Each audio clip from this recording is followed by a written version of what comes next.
Para hablar de este tema, es un gusto saludar a Melanio Escobar, periodista venezolano, director de la ONG Redes Ayuda. Melanio, bienvenido. Por favor, Enrique, gracias por la llamada.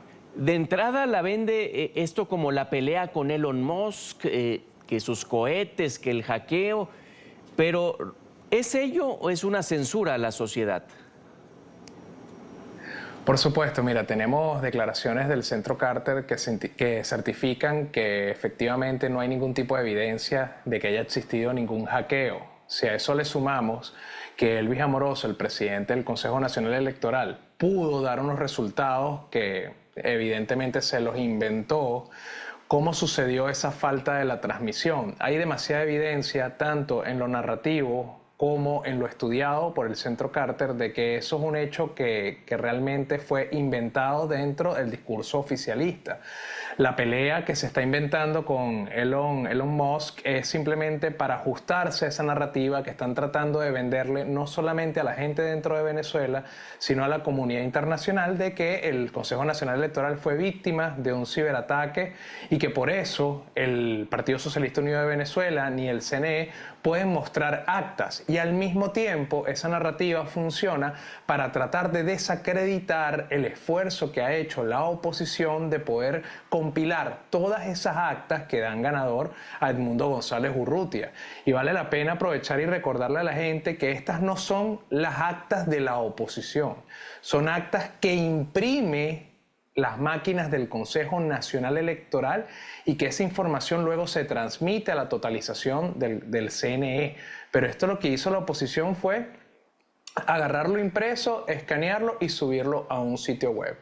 Es evidente que lo que buscan es que las personas no puedan expresarse, no puedan denunciar las arbitrariedades que están pasando, porque desde el 28 de julio hasta la fecha hay más de 2.500 personas presas por motivos políticos, más de 25 fallecidos, 25 desaparecidos. Y toda esa información, ¿por dónde sale, Enrique? Por las redes sociales, por Twitter, por Instagram, por Facebook y por TikTok, ya que en Venezuela se ha construido en 25 años una hegemonía comunicacional que ha controlado a los medios públicos y privados. La única fuente de información, tanto para entrar a Venezuela como para salir, son las redes sociales, y eso es lo que estamos viendo el día de hoy, que están bloqueando algunas de ellas. Sí, esas mismas redes que el régimen utilizaba para su propaganda, ¿no? En YouTube, que logró tener su placa, tiktokero, Nicolás Maduro. ¿Te acuerdas hace algunos años de esta intención de la Red Patria? ¿Qué fue de ello?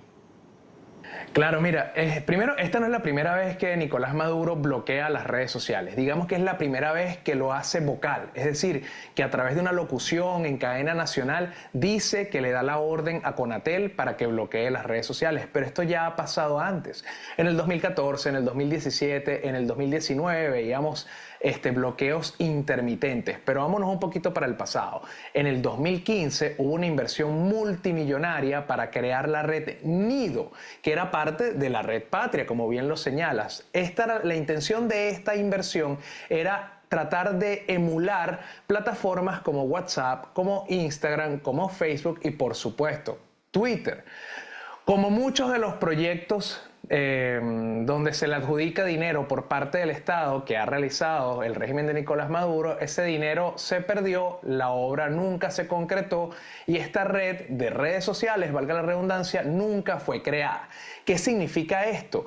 Que al no tener algo paralelo, como en el caso de China, que ellos se crearon todas sus redes sociales paralelas, el Estado venezolano se queda sin un espacio donde propagar sus noticias, vamos a decirlo así, sus noticias oficiales, sus anuncios, comunicarse con la gente, y adicionalmente se quedan sin un espacio donde propagar la propaganda y los fake news y toda la narrativa que tratan de sembrar.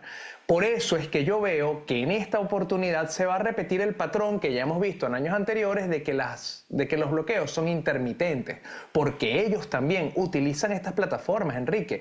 Y si a eso le sumamos la inversión también multimillonaria que han hecho de refrescar la imagen de Maduro para que sea más suave para el consumo de las generaciones más jóvenes y de crear productos para las redes sociales, más específicamente TikTok, donde Nicolás Maduro tiene una presencia brutal, yo diría que va a ser este patrón de ser intermitente y que no lo van a hacer completamente. Derechos a informar y a estar informados, pero también derechos digitales. Como estudioso del tema, ¿conoces ello? Por supuesto, esto está violando los derechos digitales. Recordemos que Naciones Unidas reconoce el acceso al Internet como un derecho humano. Esto no solamente viola el derecho a la libertad de expresión, viola el derecho a informar y a estar informado, viola el derecho a la asociación y viola el derecho a defender derechos humanos, que es un derecho en sí mismo. Lo que estamos viendo es la continuidad del patrón de violación a los derechos humanos que ha hecho el régimen de Nicolás Maduro desde que asumió la presidencia, y lo que se ha denunciado en los diferentes organismos multilaterales de protección a los derechos humanos. Es tan preocupante la situación que está pasando en Venezuela que diferentes organizaciones que trabajamos temas de derechos digitales y que hacemos vida en el mundo de los derechos humanos hicimos un comunicado que explica claramente cómo a través de la tecnología se ha permitido la violencia política en el país, porque también Nicolás Maduro, 3 días antes de la elección, hizo una actualización de una aplicación creada en principio para compartir denuncias de una calle que está mal asfaltada o un servicio de internet que no funciona. Se le creó una actualización para que afines al Estado, para que afines al régimen, denunciaran y pusieran dentro de esa aplicación información de opositores para luego ser secuestrados, arrestados y bueno, en definitiva, torturados, como pasa en Venezuela.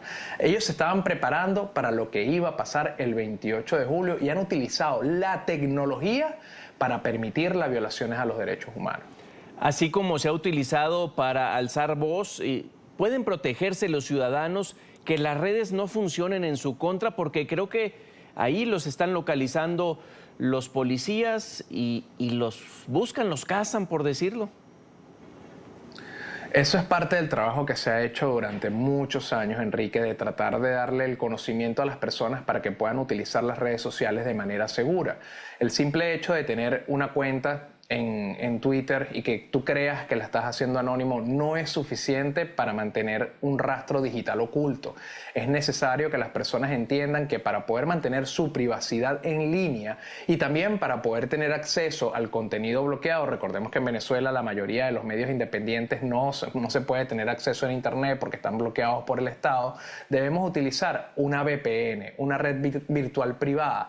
En estos momentos, debido al contexto de conflictividad que existe en el país, específicamente en Venezuela, compañías de VPN han creado servidores completos dedicados para ofrecer el servicio gratuito en el país. Estamos hablando de Proton VPN, estamos hablando de Tunnelbear, estamos hablando de Siphon, 3 compañías gigantes que se caracterizan por mantener la privacidad de los usuarios y brindarles esa herramienta a las personas que la necesitan. En estos momentos son gratuitas en Venezuela. Eso es lo primero que las personas tienen que aprender antes de navegar en Internet en un contexto de vigilancia y de represión que empieza por lo digital y que termina en la vida real. Utilizar una VPN a la hora de comunicarnos, a la hora de tratar de tener acceso a la información y a la hora de organizarnos para cualquier tipo de actividad que pueda significar algún tipo de amenaza para el Estado, considerando que una manifestación pacífica, una prenda de velitas, una reunión puede ser considerado terrorismo en un contexto como el de Venezuela. 7,8 millones de ciudadanos han salido del país, según ACNUR de la ONU, en la última década al menos. Vaya, procuró o propició la separación de las familias este régimen. Ahora es difícil, aunque sean chavistas, vaya, separarse del WhatsApp, por ejemplo, si tienen a sus familias en otros lados. Por supuesto, eso sería una tragedia para lo que significa la conexión familiar entre los migrantes y los que están todavía dentro de Venezuela. Yo mismo constantemente converso con mi hijo que todavía está en el país a través de WhatsApp, nos hacemos videollamadas, es una forma de conectarnos, de poder estar presente a pesar de la distancia. Pero al mismo tiempo tenemos que tratar de analizar que, como dije antes, nunca crearon algo alternativo. Desde un principio han organizado todas sus estructuras políticas noticias a través de grupos de WhatsApp, a través de cadenas de WhatsApp, a través de grupos de difusión. Entonces, al no tener dónde migrar, porque aunque promocionen Telegram, aunque promocionen cualquier WeChat, que se los digo de una vez, no la bajen, es una aplicación china que permite al Estado espiar las conversaciones, aunque promocionen Telegram y que promocionen WeChat, la migración masiva de usuarios en Venezuela es virtualmente imposible. También tenemos que recordar que el Estado es el principal empleador de Venezuela. Entonces, mover más de 3,5 millones de personas a otra plataforma para que sigan funcionando las estructuras del país, yo lo veo bastante inviable. Entonces, lo que vamos a poder ver, sí, es el apagón intermitente de las comunicaciones. La primera aplicación de mensajería encriptada punto a punto que está siendo bloqueada es Signal. ¿Pero por qué? Porque Signal tiene un target muy específico: activistas, defensores de derechos humanos, activistas políticos, periodistas, personas que de alguna u otra forma manejamos algún tipo de información que pueda ser considerado sensible. Pero WhatsApp, que es de uso común, que inclusive las policías, las fuerzas de seguridad del Estado utilizan WhatsApp para recibir denuncias, yo veo poco probable que sea bloqueado de manera permanente en Venezuela, porque no hay una alternativa y no hay un plan de migración lo suficientemente efectivo para que estas estructuras puedan continuar funcionando sin esta aplicación. Ya última, quizá por curiosidad, ¿qué estados o qué países han censurado sus redes? Mira, estamos hablando de que Venezuela entra al club de Irán, Corea del Norte, China, contextos en los cuales las libertades y los derechos humanos no son respetados y son violados constantemente. Cuba también. Es por eso que vemos en este actuar un patrón que ya hemos podido presenciar en otros contextos donde los ciudadanos son oprimidos y donde los poderosos se mantienen en ese poder a través de lo que dije antes, que es la violación de los derechos humanos, la violación de los derechos digitales y el cercene, evidentemente, de la libertad de expresión. Sí, no se está descubriendo nada, esos caminos ya se han recorrido y son escabrosos los resultados. Melanio Escobar, mil gracias por estos minutos. Gracias a ti, Enrique.